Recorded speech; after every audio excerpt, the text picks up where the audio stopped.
Hi there. I'm so excited to welcome you to the Arthritis Life podcast, where we share arthritis life stories and tips for thriving with autoimmune arthritis. My name is Cheryl Crow, and I am passionate about helping people navigate real life with arthritis beyond joint pain.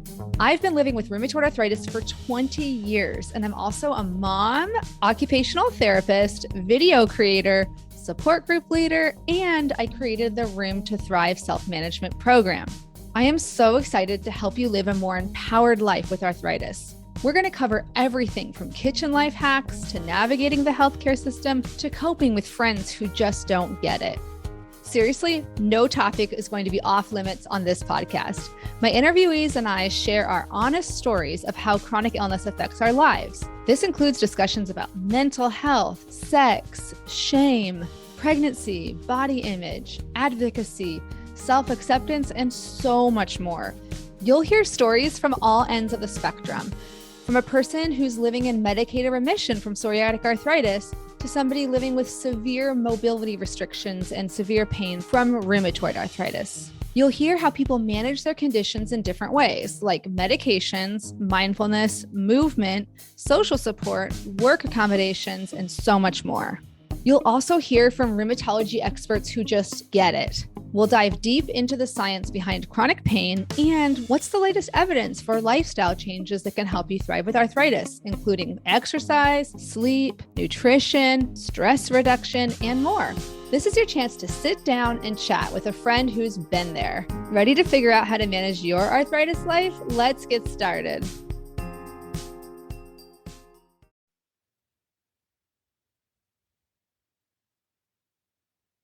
Hi, everyone. I'm so excited to have Dr. Wada here to talk about becoming immune competent with Sjogren's, MCAS, and more. Welcome. Thanks for being here. Thank you so much. I have been looking forward to this afternoon on my calendar for like weeks.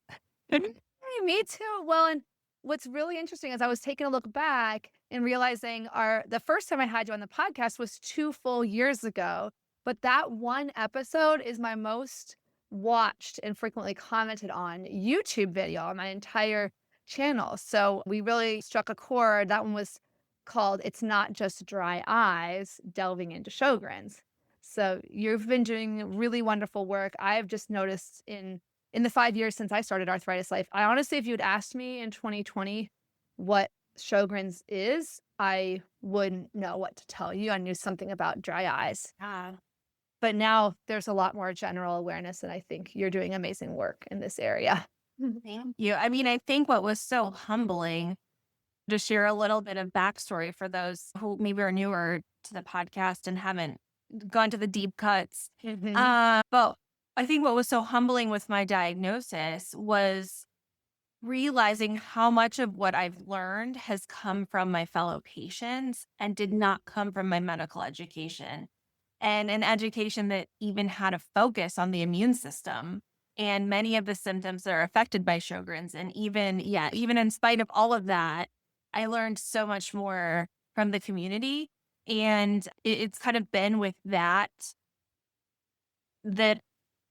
I'm driven to make as many people aware, whether it's been residents or medical students that have rotated with me, colleagues at our green rounds, and also just anyone and everyone who will listen. Yeah. I love that. And well, yeah, you anticipated my first question, which is what is your relationship to Sjogren's and rheumatic disease? Can you also let the audience know where do you live and what is your medical specialty? Yeah. So I am based out of Columbus, Ohio area. I'm a lifelong Midwesterner, originally from the not Chicago part of Northern Illinois, where it's like cornfield and all that sort of thing. Yeah.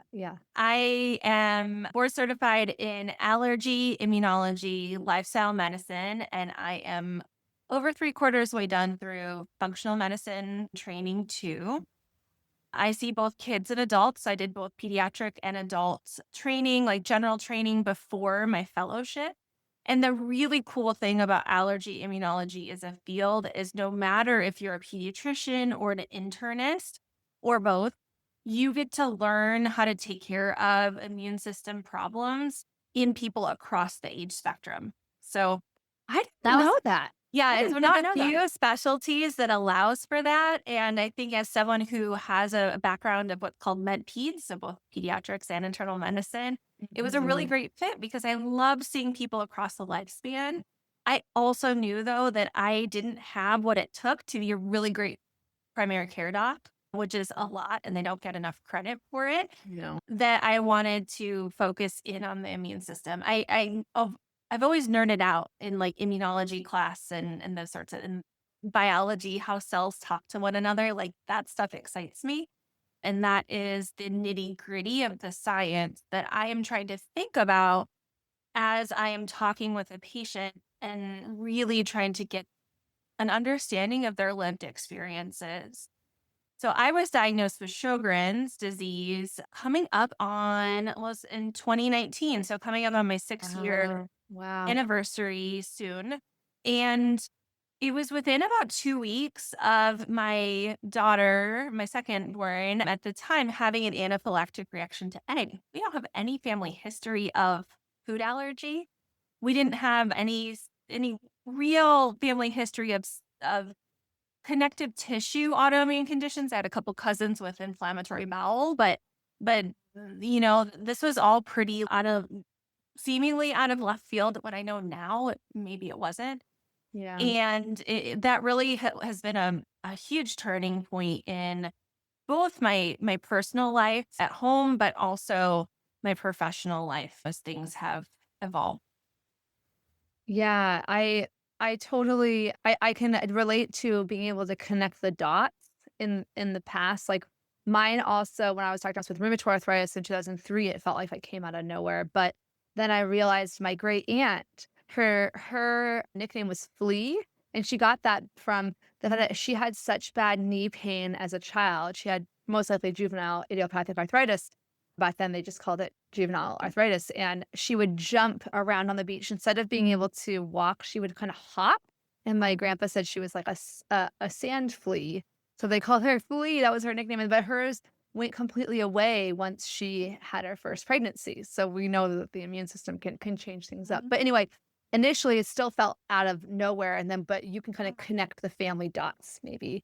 But Yeah. back to your story, you mentioned you were diagnosed with Sjogren's. Can you tell people who might not know what is Sjogren's? How is it diagnosed? And how does it, because this podcast is about, typically I talk about inflammatory rheumatic diseases that cause arthritis, which actually, little known fact, but Sjogren's can cause joint inflammation. But so we have mostly talked about rheumatoid arthritis, psoriatic. Yeah. So yeah, can you basically give us the what is Sjogren's? We'll get Sjogren's, when you see it written out, it is going to look like it's the name of a chair at IKEA because it's named after a Scandinavian eye doctor who first described it. It is one of the most common autoimmune connective tissue diseases, but it's also one of the least likely to be diagnosed. So one of the ways that I say that a little more succinctly is it's not rare, it's rarely diagnosed. It actually is thought to affect about 1 out of every 100 people, which is the same rate as something like celiac. And 90% of people it affects are female. So it does have kind of that difference in more often affecting women, but not always. It also tends to occur in adulthood, but there absolutely are people who are diagnosed in childhood, and there's pediatric Sjogren's. Often what's taught and what is taught to physicians in training all the way up through rheumatology trainees is that it's a condition that always has dryness associated with it. Dry eye, dry mouth. We don't talk about it as much because it's hush hush, but vaginal dryness, dry skin, hair stuff. The reality is, though, when you survey patients and you ask them what are the symptoms that are really most bothersome, fatigue and body pain are at the very top of the list. And, what I realized in my clinical work and as I thought about my own story as I peeled back the layers of the onion with symptoms. Most of the initial things I brought up to physicians over the years, they weren't related to dryness. Yeah, there was dryness. I couldn't wear mascara anymore. I wasn't able to wear contacts. The dental hygienist said something that's actually what pushed me to ask for an evaluation. But those were small potatoes compared to the like overwhelming fatigue. And for me, the body pain has shown up as stiffness in my low back. And it always got better when I was pregnant, which was weird. Well, and that's Uh-huh. puts the ding, ding, ding Ding, for ding, ding. Yeah. autoimmune. And And that's then where I had that like little kind of whisper in my ear of or this underlying gut feeling that I just wasn't ready to face for a long time. I will joke I was like an ostrich with my head in the stand. Um, not the only one though. yeah. And the fact that it was after the birth of your second child, right? Yeah. Yep. That Everything kind of hit the fan. yeah, but if you're Yeah. fatigued and you've just had your second Uh-huh. child, Yeah. this And you're a relatively new attending physician and your spouse is also in medicine and you don't have any family around. And it's really easy just to try to blame it on life, life. stress, I mean, when I depression. little quick side note back to your story, but when Yeah. I had postpartum anxiety and postpartum, I guess I would call it postpartum depression falls under the umbrella, but I didn't feel sad at all. I felt just Yeah. very not myself and constantly irritated and agitated, but also tired. And I remember one of the questions is, are you not finding pleasure in formerly pleasurable things? I'm like, I don't know, dude. I didn't have a baby a year ago. I don't know I've never had this before. I don't like that question is irritating me, which again, it was a symptom. My therapist eventually told me irritability is a symptom of anxiety potentially, which I didn't know. But that's so not me. Like I'm such like a happy go lucky person that even the fact that I was getting so irritated, this whole thing was like, this was Yeah. but anyway, you don't know. You've never had 2 kids before. You don't know what's the normal amount of tired. Yeah. And that's when I chalked up like the brain fog and stuff. You always hear about, oh, I have mommy brain, that sort Yeah. of stuff. I also had some pretty long-standing digestive shenanigans, for lack of a better term, things in the IBS spectrum, but also certain foods that really would set off some pretty terrible symptoms. And those actually, I had some flare ups of those postpartum after my first pregnancy, too. So, again, kind of this fluctuation with those hormonal changes. And then the one other, so GI issues, typically with motility, IBS, but it can be kind of across the board. And one of the other big symptom, kind of broad brushstrokes that you'll hear, and there's thankfully been a really big increase in awareness and educational efforts around this, but its impact on the nervous system. So Sjogren's is the number one autoimmune cause of things like POTS or the over umbrella term of dysautonomia. And increasingly, we're realizing that some of those dryness symptoms, like the dry eye associated with POTS, may not be inflammatory. For some people, it is, and things like restasis are helpful. But in a lot of cases, it's actually a nerve issue, and the nerve impulse that should be helping you secrete tears is not working correctly. And so that can result in symptoms of heat intolerance or not being able to sweat. The dryness symptoms that I mentioned, feeling like I don't have POTS, but if I change position really quickly, especially if I'm not well hydrated or it's hot out, I'll get kind of like, oh, I gotta like, so I have what's called orthostatic intolerance. My body doesn't like when I change positions too quickly. Me too. Yeah. And then often that's associated sometimes with gastric motility issues and can be associated with that body pain. So it's thought to be some of the driving factors in a fibromyalgia like process. So often what I'm listening for when I'm talking with patients is looking for or listening for signs and symptoms that maybe were attributed to fibromyalgia, IBS, those sorts of things. And like labs were normal. This is my one other little factoid I'll add in. Only 60 to 70% of people with Sjogren's have lab markers that are like the lab markers we're taught about. So about 30 to 40% of folks are considered seronegative or more normalish blood work. And that's where I think we have a huge gap in recognizing and doctors, frankly, for lack of a better term, kind of pussyfooting around with the diagnosis, not wanting to give that diagnosis or not wanting to treat. It's been taught that it's just a nuisance, and it's not. When you look at the data on how it affects quality of life, the symptom burden, it's the opposite. Anyways, that's my soapbox. Yeah. No, and I think that's extremely important for patients to know about. That was my next question is, what advice do we have for people who think they might have Sjogren's? And similar to rheumatoid arthritis, it's very similar numbers. 60 to 70% of people with rheumatoid arthritis, especially at initial diagnosis, are seronegative. Some become seropositive over time, which means their blood work starts showing rheumatoid factor, and other anti-TCP and stuff like that. But point being, like, I think I'm such a rule follower that, like, initially, if someone had told me, like, well, so they did tell me because they didn't run every possible blood work. When I was first presenting with symptoms, they're like, your blood's normal, like your blood work's normal, you're fine. And then a month later, when I had more symptoms, they're like, they ran more blood work. They're like, oh, your blood work is now everything that we looked at is like off the charts. Like, you have rheumatoid arthritis. And I was like, wait, so that what you were calling my blood work, first of all, is not like one monolithic thing. But that's patients don't know. I'm like, oh, well, they did the blood work, like capital T, capital B, like you just don't. So knowing that you can advocate for yourself to get, looked at. And I wouldn't know if I was presenting with vaginal dryness, dry eyes, dry mouth, maybe fatigue. I wouldn't know to also mention, oh, by the way, I have all these digestive issues and fatigue. Because if you don't know the symptoms. Yeah. And you have 10 minutes, if that, totally, a FaceTime with your doc, and they're trying to get through that checklist as well. And so, like, you really have to be pretty strategic about what you're mentioning, right? And have kind of an agenda to, like, be heard within an insurance-based system. Yeah.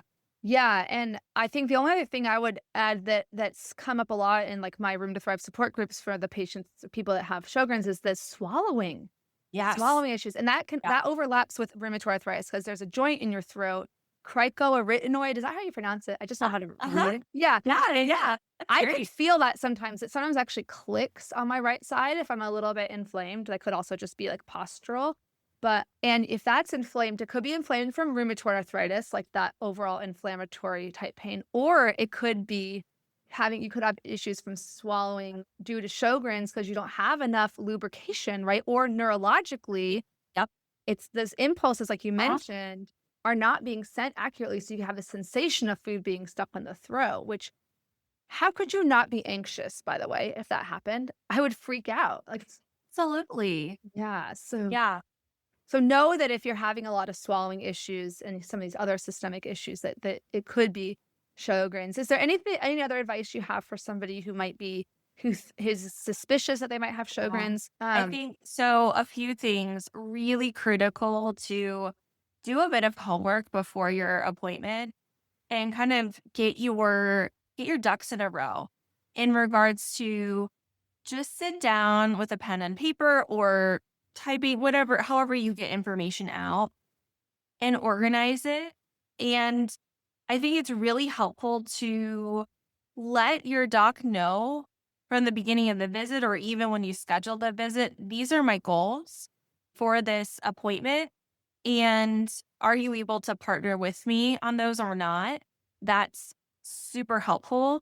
And there also are some really great resources that our Sjogren's community has kind of come together and put together. So Dr. Sarah Schaefer, I can't say like enough wonderful things about her. She and Dr. Betsy Lobo run Sjogren's Advocate website.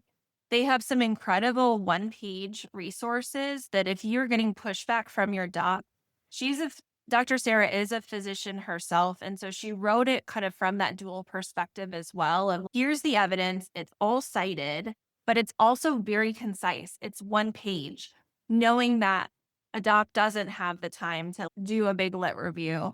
So I think having that's helpful, and kind of having your story and thing together. It's also helpful just to know that you can ask this when you call to schedule an appointment. You can ask, how long are these appointments scheduled for? Do you double book? Is there any way I could ask for a longer appointment, become friendly with that receptionist or scheduling person as best you can. Knowing that, one, they're talking with a lot of humans all day who generally are not nice to them. So little honey goes a lot better than vinegar.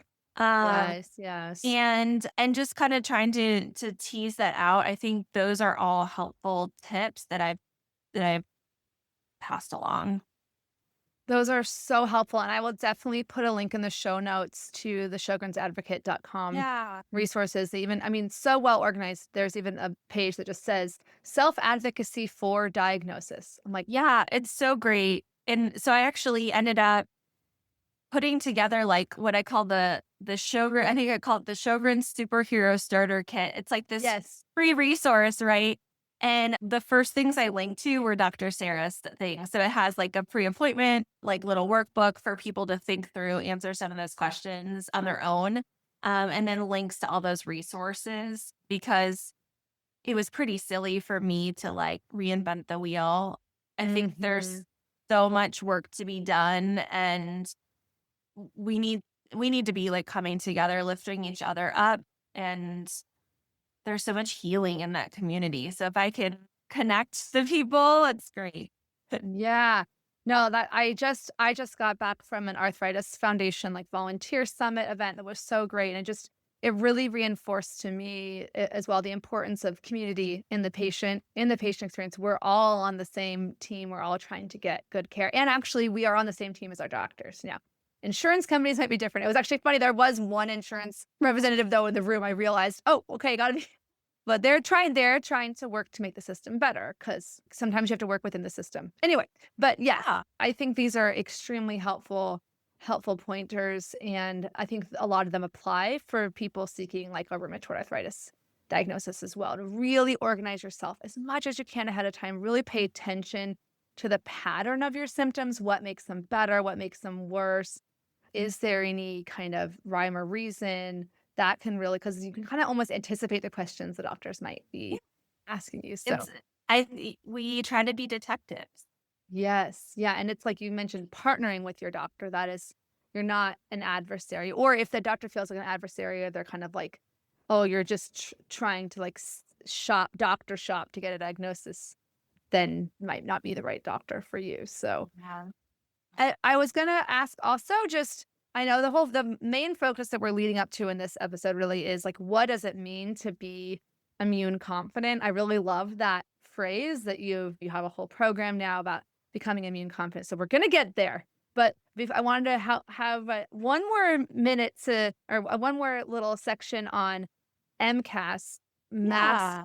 cell activation syndrome, because two of the past people who've shared their stories on this podcast have had that condition, but we haven't really delved into it from like had a doctor explain. What is it? What causes it? Yeah.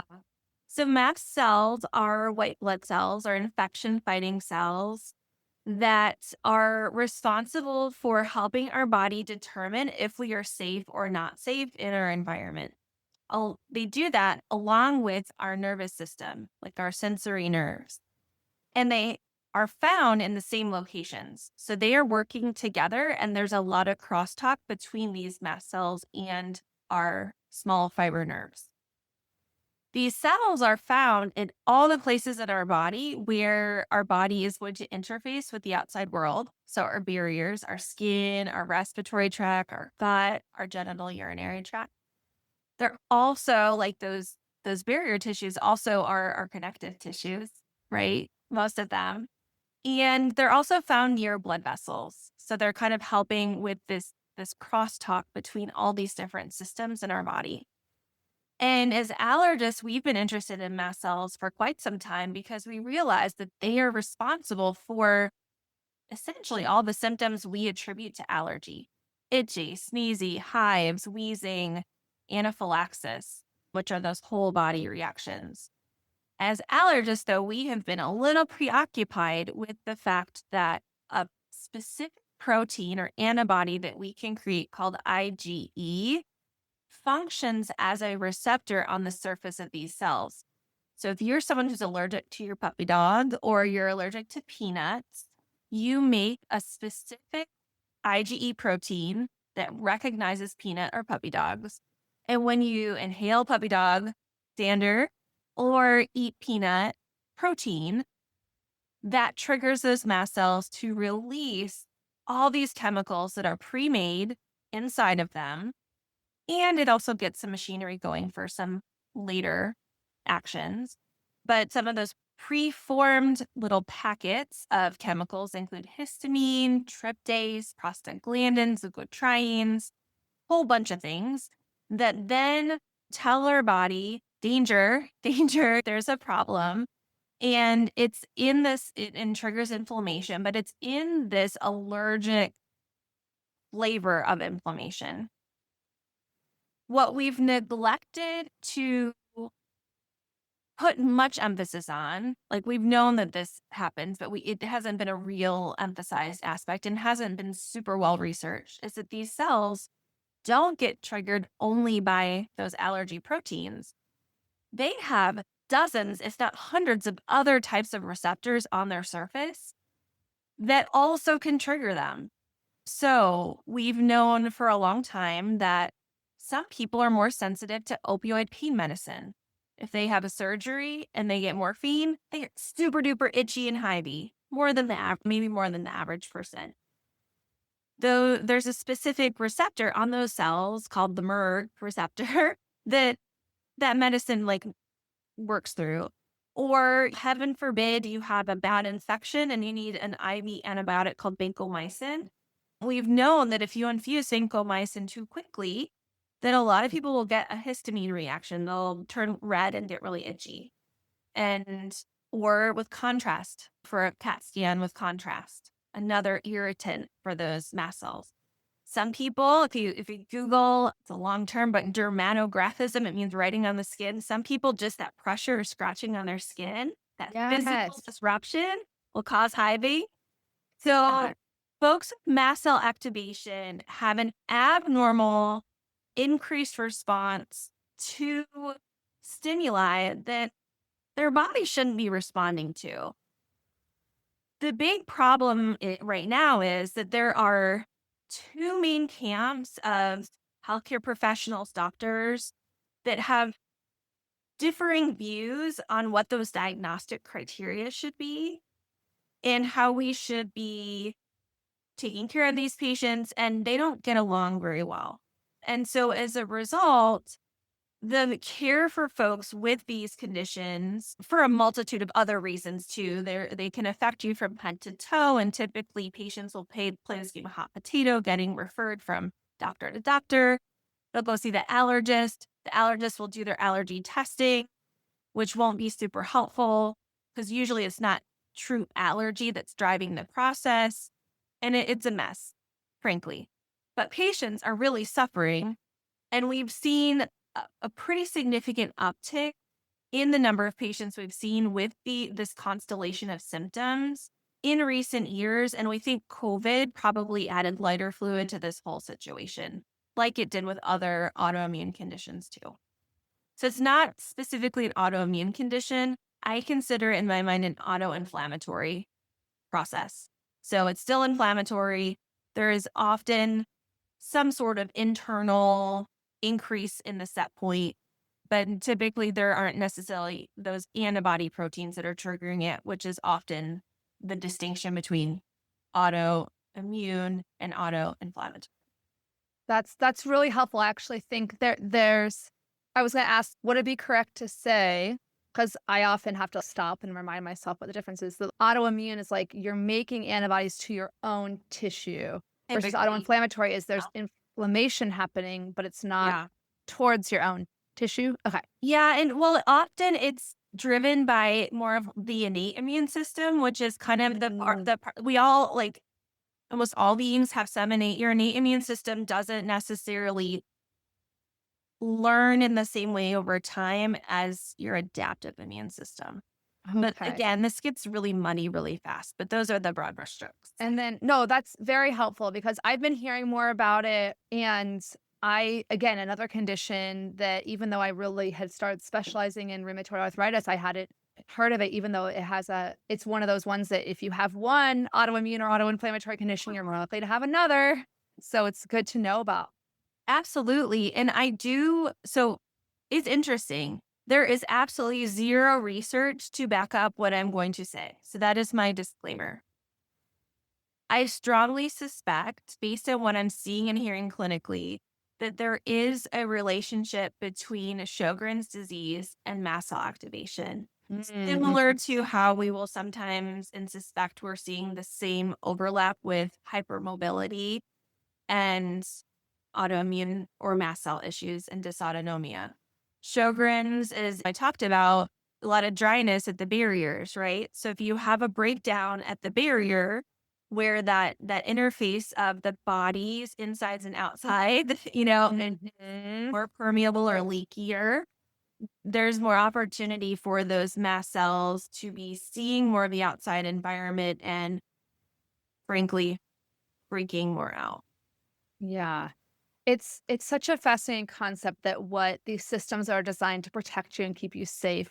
What happens when they go haywire? And it's kind of an interesting parallel to even for me living with anxiety.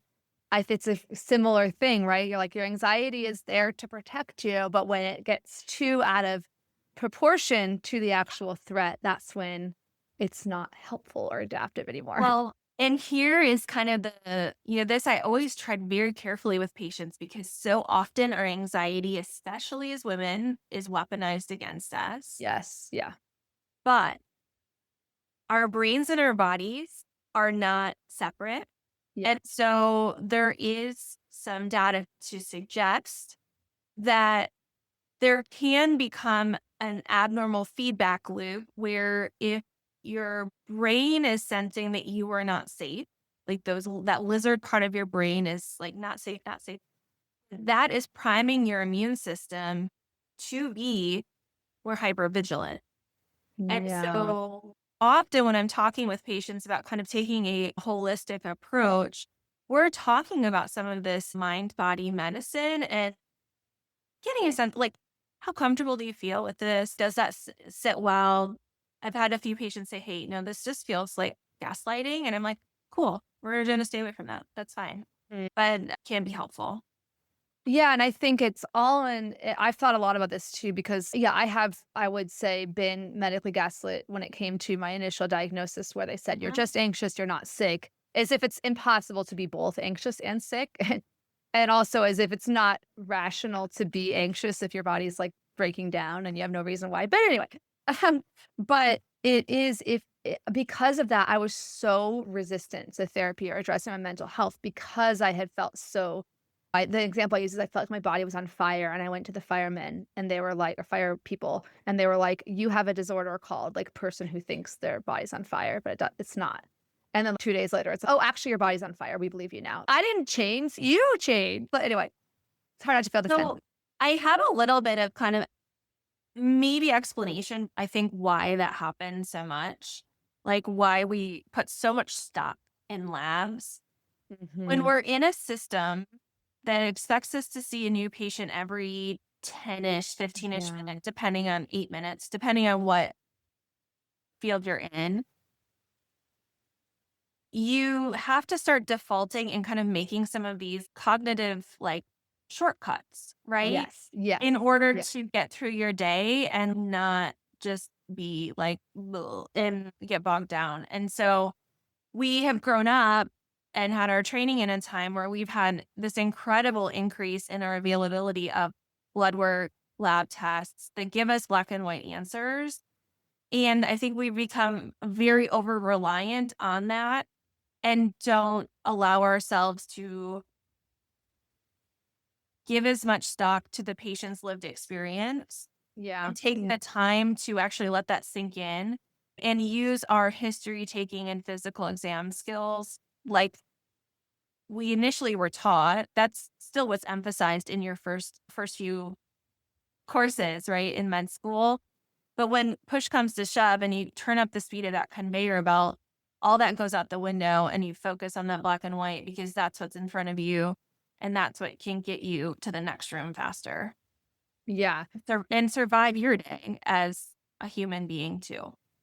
Yes. Yeah. I think, yeah, it's just like with like medical errors with gaslighting, it's really critical not to see it as like an individual bad actor situation. There's systemic factors. There's huge Yeah. systemic And, pressures. and of Yeah. course, there are some bad apples in every group. Yeah. Yeah. But yeah, I think what drives it more than anything is whatever we want to call it, burnout or moral injury, what Yeah. have you. We kind of talked about, or I was talking with a patient this morning about Mhm. the medicine I'm practicing now, and then I'm aiming to continue to practice is the type of medicine I signed up for when I went through all that I did to get into medical school and to graduate. That is not where I was 4 months ago. Yeah. Well, and okay, so this is perfect segue. I want to give you a chance to explain kind of the origin story of your work now. And you said, I know you and I are both, I don't want to be projecting, but similar, like a little bit of like used to be perfectionistic or wanting to be the good girl in class, wanting to get a gold star. It's kind of from past conversations we've had. Treadmill and And you've success. spoken about it on trying to be just not goody two-shoes, but like a rule Oh, follower. no, that would be very accurate. Okay. Yeah, I'm like, I am so good Oh, at that following the several rules. times. I'm gonna follow the rules harder than everyone else in the class. Yeah. And and now you have said recently you want a doctor who is a bit of a rebel. Yeah. What does that mean for you? Why is that important? And I think a bit is that you don't want someone who is like so out on left field that you're like, oh gosh, do they like know the science? Or are they like Mhm, making some real crazy recommendations? mhm. But I think when we are trying to function within a system that is frankly a dumpster fire, it is The a dump. healthcare system, the health is what Yes. yeah. Yes. For both patients, and I would say, and also very much for healthcare professionals as well, not just physicians, but for nurses and medical assistants, like across the board.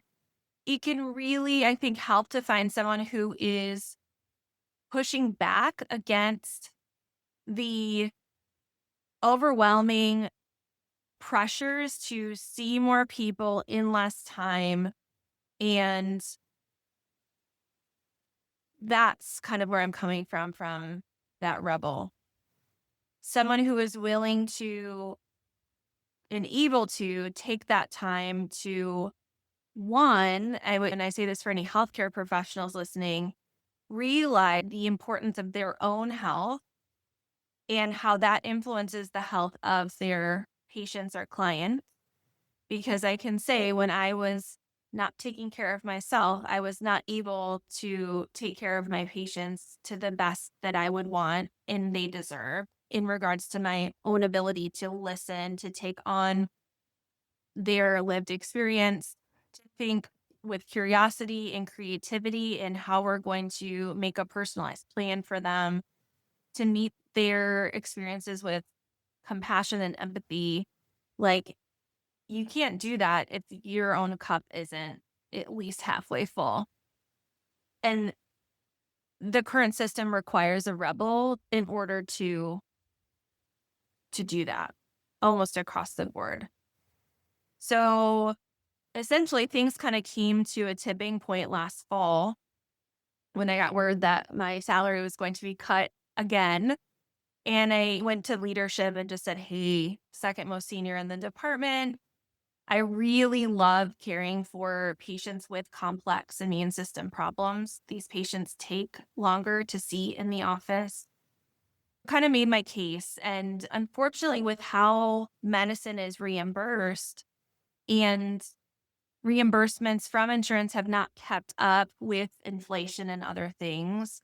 And that's across the whole board, I can That's say, as an across occupational therapist. all, It's yeah, for all all healthcare. therapies, all Yeah. specialties, yeah. And when you look at the increase in healthcare costs, there's a really nice chart that's kind of gone viral.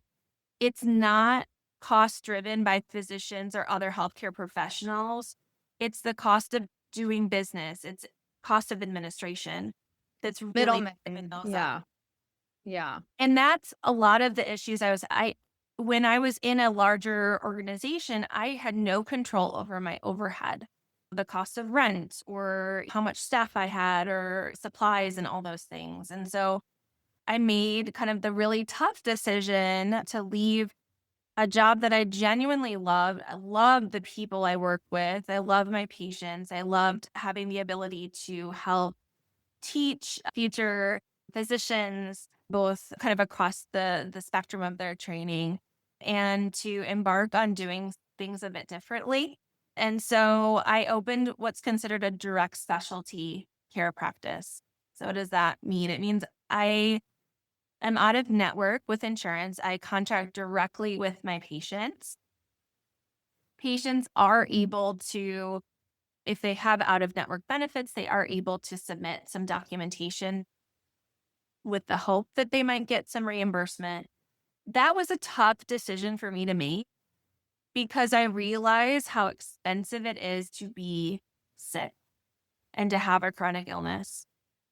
I also realized that the extra cost it was going to entail for me to have more staff to make sure I was getting paid for the work I was doing within an insurance-based system was going to put me back on this treadmill of having to see more people in less time. And I could not do that any longer. So today I saw 3 patients. Yesterday was a busy day. I saw 5 patients. In my prior life, I would have seen 12 to 14, which even like within my field is actually like on the low side. More often in a private practice allergy office, they're going to see somewhere 20 plus patients a day. So I've had an hour, sometimes 2 hours with those new patients because that's what you need when you're talking about multi-system issues that affect people from head to toe. When you're talking with people who they've seen how the sausage is made in a healthcare and they just need to get that off their chest. Like that in itself is really therapeutic, just having that witnessed. And to be able to set up a practice that I preface every initial visit with, I want you to feel safe and respected in this space. And whatever I can do to help support that to my abilities, let's do it. Because the system is supposed to be healing. It's not supposed to be harmful. And when I finished schooling, you take that oath to essentially do no harm, right? And it came to a point where I needed to rethink the system that was not only doing it was doing harm to me and it was doing harm to my patients. And so this is the best I've come up with so far.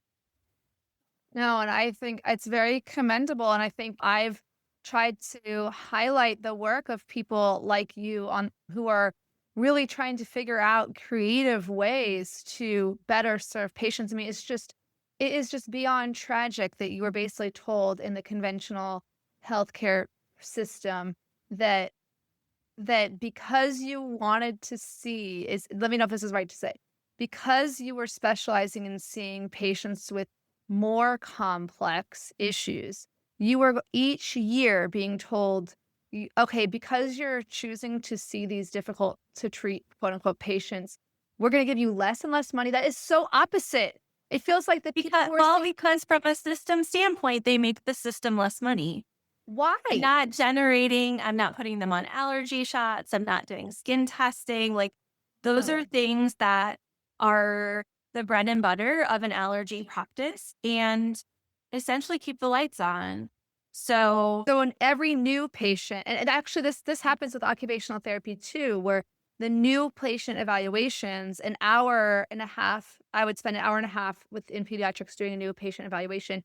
That was charged at a much higher rate because I did have to do a bunch of paperwork afterwards and think through their treatment plan. But then the hour-long appointments were at a lower rate. Okay, so it's like these evaluations, and then you're submitting for, but that's just so, it's just like logically and in my heart, it's just what a horrible message to send to these patients that that's how it's how in general though.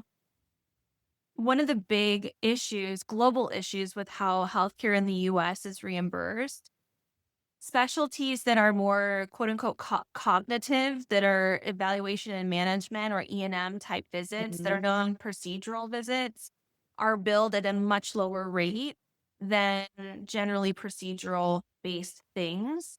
And that's no greater reflected than in this huge pay disparity for our general pediatricians, our family practice docs, our general internal medicine, primary care docs. They are, I give so much credit to those who have stuck it out and have the passion to serve their patients, because the system is just really left them up a creek without a paddle. It's so, yeah. And I think that there's no other choice than to say, okay, we have to subvert the system. I mean, my own therapist, he's a psychiatrist. He does the same thing you do, and it's becoming super popular in occupational therapy, physical therapy too. It's direct care, like you said.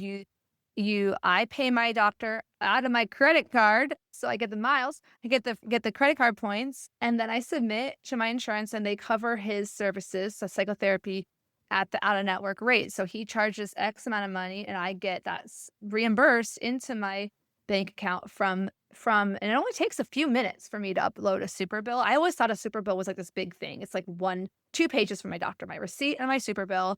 At least this is for psychiatrists. I guess maybe more straightforward, because it's just like I saw her and helped her. But it's becoming more common because of how draining and inhumane a lot of the traditional systems are. Yeah. And you can get stuff covered. So Yeah. I don't know in your case how often it is, but that's just for people to know, when you're paying your monthly premium on your insurance in the United States, if you look into the details, you can find out that out-of-network rate means that you're still paying for that option for them to pay to reimburse you for these out-of-network providers. Always helpful to check ahead of time. Yes. Yeah. Yeah. And so I mentioned earlier, tying back to something I said 30 minutes ago about becoming immune confident. Yeah. You're calling it the immune confident approach, right? Yes. And the practice is the Immune Confident Institute. I love that. The theme here. One of the things that I realized upon reflecting in my own illness journey was how defeated I felt, like just that overall change in, for lack of a better term, my energy. It's like I went from feeling confident, doing my thing, to doubting myself, not listening to my body, kind of this erosion over the years of that illness manifesting itself. And I kept hearing echoes of that same process, patient after patient after patient, like indecision, not knowing what the next best step is, not trusting in their sensations and the things they feel in their own body, not trusting the medical system, right? Understandably. And so I came back to this idea of, gosh, as I started feeling better and as I started keeping promises to myself and like kind of went through this evolution, one of the things that came back has been my confidence. And with that, now my ability to be a rebel or be a little more rebellious. And in immunology, there's this term called immune competent, which means your immune system is working well. You're able to make responses to your vaccines and your infections and fight them off. And so there was this little play on words that was an inside joke to me, but also this idea of something greater than just the physical immune system health, but also our own psychological, social well-being. And it probably comes a little bit along this path. I got my life coach certification, so there's probably a little bit of that kind of thrown in there too. You have been busy. She also had another baby, by the way. Yeah. 3 kids. Maniac. Fun. Do you sleep? By the way, and he's just, oh my gosh, he's so full of energy. Yeah. I'm meeting with the daycare this week because he's expressing not using his himself. hand for hugs. So yeah. Oh, I'm sorry. That's hard. Yeah. But I love that. I actually didn't know that immune confident was a play on words for immune competence. But I think that's beautiful. I think I've had a similar experience with my own journey. It's like what I want to feel at the end of the day, or what's required for me to feel like I can quote unquote thrive or make room to thrive with Yes. my multiple chronic conditions, which does include dysautonomia and gastroparesis and stuff like that, is like feeling that I have these tools to cope with what is happening to me. And one set of those tools is the fixing tools, or making the pain get better, or controlling my disease. And then the second set of tools is the coping and accepting what are the things that I don't have control over. I think that therein, the delta between those and figuring out which bucket which one goes into feels to me like the source of stress for a lot of people. If you assume that every single part of your health is going to be fixable and under your control, you are going to be chronically extremely disappointed. But without a guide person, without if you all you have is a doctor every 3 months for 10 minutes to ask your questions to, how are you supposed to feel confident in differentiating between what you can and can't control? Yeah. Other piece is kind of how we have things set up on in this clinical practice is certainly have the ability to see people once and do that consultation and get them some recommendations to follow up with their care team. But I also felt really strongly about leaning into a membership model and having some flexibility there where, one, all of our members have the ability to contact me between visits, kind of using essentially a text app called Spruce. It's super user friendly. Is this like concierge type Yeah, it's approach? kind Yeah. of setting it up with that, but also trying to keep our price. Like I'm trying to do that in a way that keeps the lights on and Yeah. allows us to grow and serve people, but also allow them to feel safe. And especially with our folks with mast cell issues, and you have certain things in your environment that will trigger symptoms, having that safety net makes a huge difference. Yeah. And so having that ability for folks to reach out to us, to know that they're going to see me at least quarterly. And depending on the plan, some folks want to see me twice a month so that we have that flexibility and just trying to be ultra transparent with pricing, because I think that is what has driven me up a wall as a patient and as a physician, is not knowing what things are going to cost me or my patients. And don't clapping for those do listening. not nickel and dime me. Like, it just drives me bonkers. If I set it up where people were like, oh, every 15 minutes of my time is X amount of money, it's harder to budget. Like, 'cause you don't know how much you're going to have to reach out to me. And I don't want you holding off on reaching out to me because you're worried about how much it's going to cost. That just adds another stressor to the system. Yeah. Anyway, Yeah. I tried to be thoughtful about all this. No, me too. When I first started, my very, very first, actually was exactly 5 years ago, because I knew it was April, but I just saw one of my like Facebook's memories but come up, and I had really dug in and figure out like how to start a business, and how even do I make it a nonprofit or for profit, all this stuff. So I structured it as a business LLC, and I did all these trainings, and one of them was so scammy that I obviously did not follow it. But it was like, don't tell them what it costs until you get them on the phone. I was like, How much of that? That just makes me feel icky. that does not align with my values whatsoever. And it made me, I got on the phone with somebody where that was required for me to talk to them. And I really felt like it was disrespectful of my time. Because when she told me what her service cost, I said, honestly, if I had just known that, I wouldn't have wasted your time or my time, because it doesn't matter how great you are. I literally cannot afford this. And I don't want to basically be subject to you explaining to me that I actually can, when I don't want to afford this. This is not where my money needs to go right now. Anyway, so I appreciate that about your model, and I'm very transparent about pricing for my programs too. I think it's I think this is why we get along so well.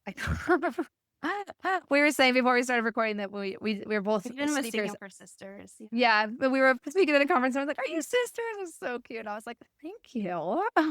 I mean, there's so much more to talk about. I am putting a link to the Becoming Immune Confident website, and where you can learn more. Just drcarawada.com. We kind of simplified it all. That's good. Yeah, and you're I so think you've iterated over the last trying to be creative.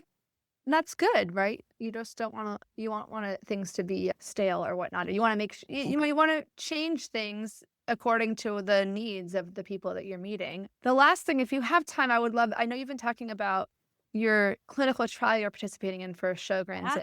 What is kind of the latest in Sjogren's treatment? Yeah. So Sjogren's currently, as of April 2nd, 2025, there are no FDA approved treatments for Sjogren's disease. That being said, there are multiple medications that are in phase 3 clinical trials, which is like the last step before approval. One of them actually was just granted kind of fast track approval or status. So not approval, but fast track status. That's Johnson and Johnson's. And I honestly don't know how to pronounce the name of it. That particular med essentially helps the immune system cut down on how much it recycles those antibodies. And by cutting down on the recycling, it should drop theoretically the antibody levels and decrease probably then how many of those autoantibodies are floating around. So that's that one.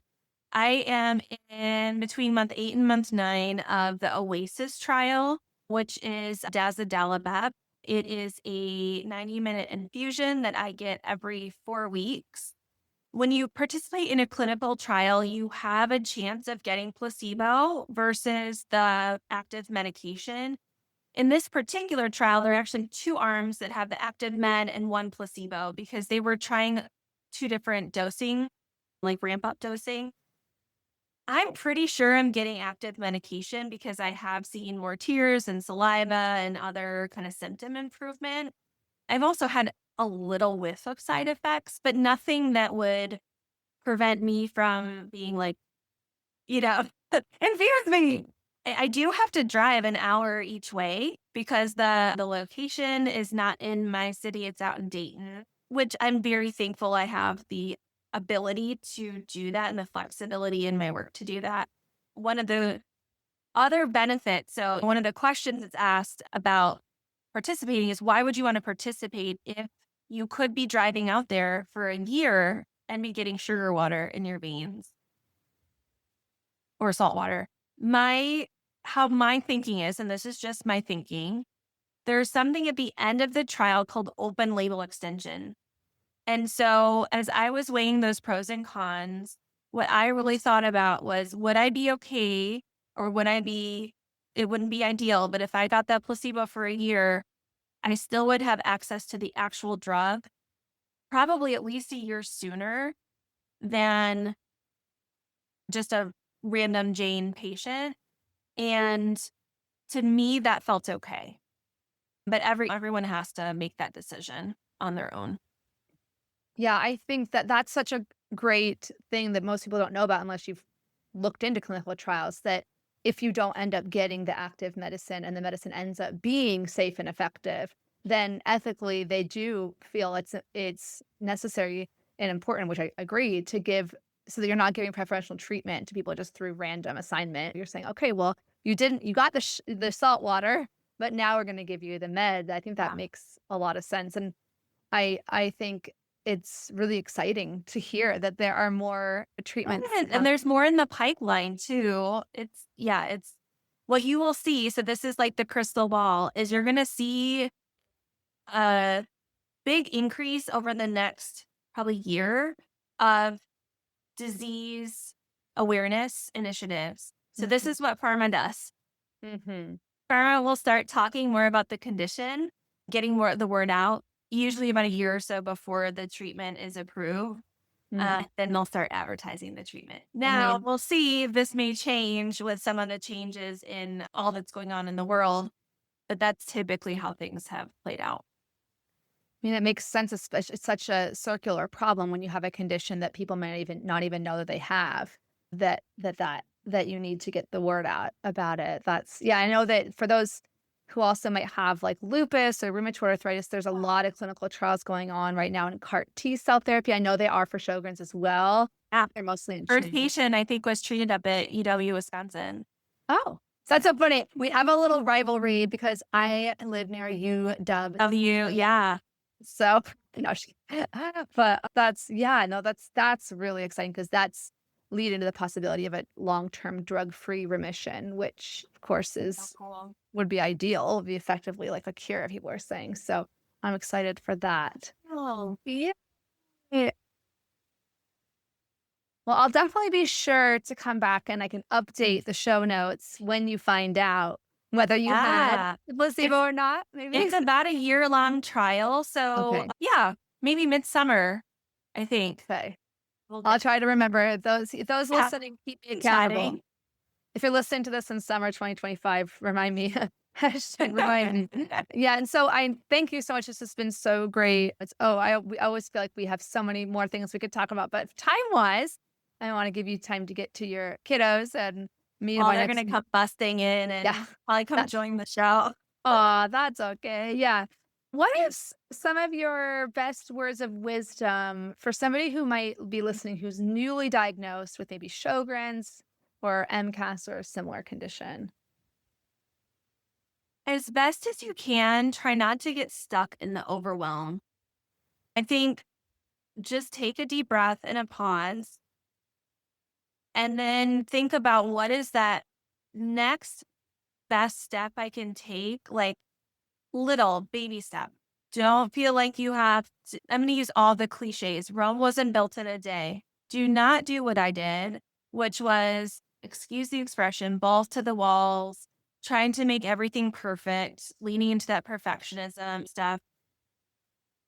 I ended up like frying my liver temporarily. That's, I think, in the first episode. Like, what is the next best step forward? Baby step.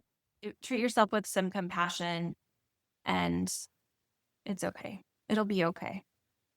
Yeah, I love that. And I really appreciate, yeah, I definitely encourage people to listen to the previous episode because not a lot of people talk about experiences with negative experience with supplements and stuff like that. And it's so common. It's so common, but there's just not talked about because people feel ashamed. So I think it's so important that you share that story. What does it mean to you? This is kind of the $10,000 question to live a good life and thrive with Sjogren's. So I think one of the things I keep coming back to, and I think has been some of the most powerful kind of quote unquote internal work I've done, is taking the time to figure out what my core values are and making decisions in alignment with those. And I think that has steered me towards better understanding what a good life is overall and a good life living with Sjogren's and dysautonomia. And for me, it's really been leaning into connection with other humans and those that I love, leaning into curiosity. Like I love learning, I being that detective and getting to know other people, and transparency. I am who I am. You get what you get with me, and trying to lean in that to put on just to be authentic me, but also in what we were talking about with pricing stuff and all of that. And I think that has really just helped me better know who I am and what I stand for. And that's made the biggest difference in really perceiving this as being a good life and thriving. That's so beautiful. And I love that I think, well, I hope not to give away my own agenda, but one of the things I'm hoping that when people listen to many of these episodes and hear how different people think through this question is that I think when you first get diagnosed, the presumption people have is that what it means to thrive and live a good life with this is to conquer it and make it go away. And I cure it or make it, I really listen to these messages that are given out by really well-meaning people. Say, oh, how did you conquer your arthritis? How did you conquer your Sjogren's? And it's about living what you're saying, living according to your core values, and your conditions are coming along for the ride potentially versus, yeah.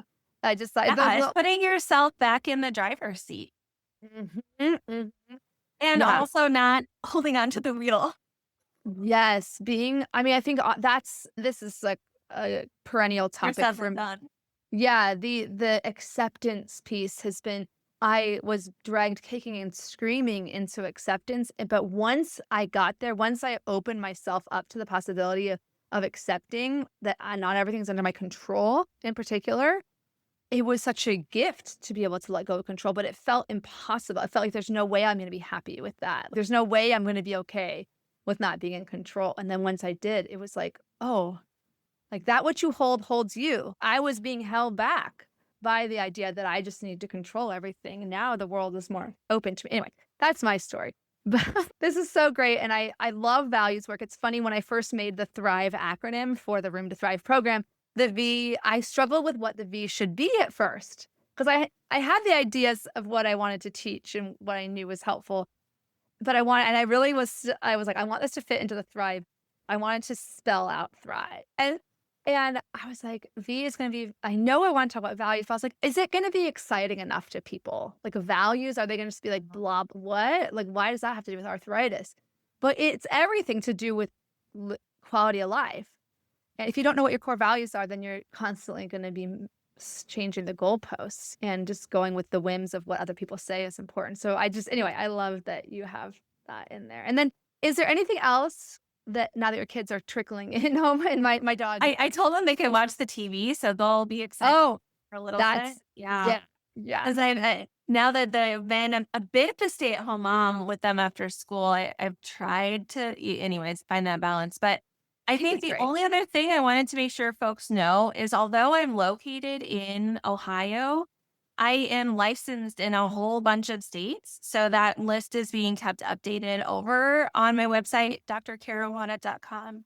And even if I'm not licensed in your state, I still can meet with you for educational visits. So I can't meds or do labs or things, but can be there as kind of that advocate, that sounding board, if you would find that helpful. So that's so helpful to know. And again, that's one other part of the healthcare system people might not know about this, that anyone who's licensed as a health provider is licensed in the number of states that they are licensed in, and that dictates where people can. And the only other thing that I kind of put you on the spot beforehand, but every summer, this will be the 4th year that we are hosting the virtual Sjogren Summit. And I can't remember the exact title of our theme, but in general, it's like building your network. And so we're hoping that Cheryl can join us this year. Oh, yes. Calendar allows, but it's a really great, it's free to attend live. And then there are some paid options too, but a really great place to connect with others in the community, learn more about the condition, and hopefully make an impact. That's huge. No, I would be honored to present at that. And it reminds me that I had never exactly announced that I was not doing the Arthritis Life Hack Extravaganza for 2025, and no one's asked. So, I mean, people are maybe just kind of like, whatever she does stuff, I'll show up if I can. But yeah, and we did an Arthritis Life Hack Extravaganza event 2022, which you spoke at 2023 and 2024, and I really had a need.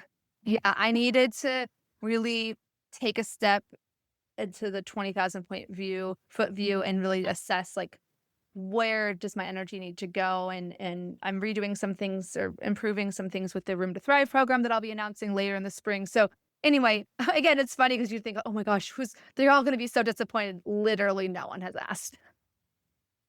So it is on a little hiatus, but that's my program. It just, made me think of that. But maybe you can scratch the itch over at the VSN then. Yes. And not have to deal with all the headaches with putting on an event. Oh man. Yeah. No, I really appreciate that you're continually doing the virtual Sjogren's Summit, and just appreciate you taking the time today. Keep up the awesome work. I wish I was closer to Ohio, then I would give you a real hug. Oh, well, we're going to meet up one of these years. Yes. Well, I forget how far Columbus is from Chicago, but I will be in Chicago in October 2025 for the Rheumatology Conference, the 24th through 27th, I think it is. Yeah. Okay. I'll see what I can do. Yeah. Maybe I'll plan a visit to Grandma. Yeah. Oh, is grandma's still in She's Chicago? In the suburbs. Okay. Yeah. Her birthday's tomorrow. 94. Oh my gosh. 3 of my 4 grandparents lived to 94. Fun fact. So I'm like, well, I hope that those dreams come down. Oh. Happy birthday to your grandma. So sweet. All right. Thank you Cheryl, so take much. care. See you later. Bye. Thank you so much for listening. This podcast is supported by Rheum to Thrive, an educational program I created to help empower you to live life to the fullest with rheumatic disease. In the program, you're going to learn evidence-based tools for managing all the ways rheumatic disease affects your life. And my goal is to help you go from overwhelmed to confident, supported, and connected in a matter of weeks. You can go through the pre-recorded modules on your own in the self-paced course, or you can take the course along with a robust support group of new arthritis friends to support you and cheerlead you along the way. Learn more in the link in my show notes, or you can always go to www.myarthritislife.net. And if you like this podcast, I'd be so honored if you took the time to rate and review it. I also encourage you to share it with anyone you know who might benefit from it. I also want to remind you that you can find full transcripts, videos, and detailed show notes with hyperlinks for each episode on the Arthritis Life website, plus full episode videos on the Arthritis Life YouTube channel. If you have any ideas for content for future episodes, or you want to share your story on the podcast, please send me, Cheryl, an email at info@myarthritislife.net. I can't wait to hear from you, and thanks so much again for your time.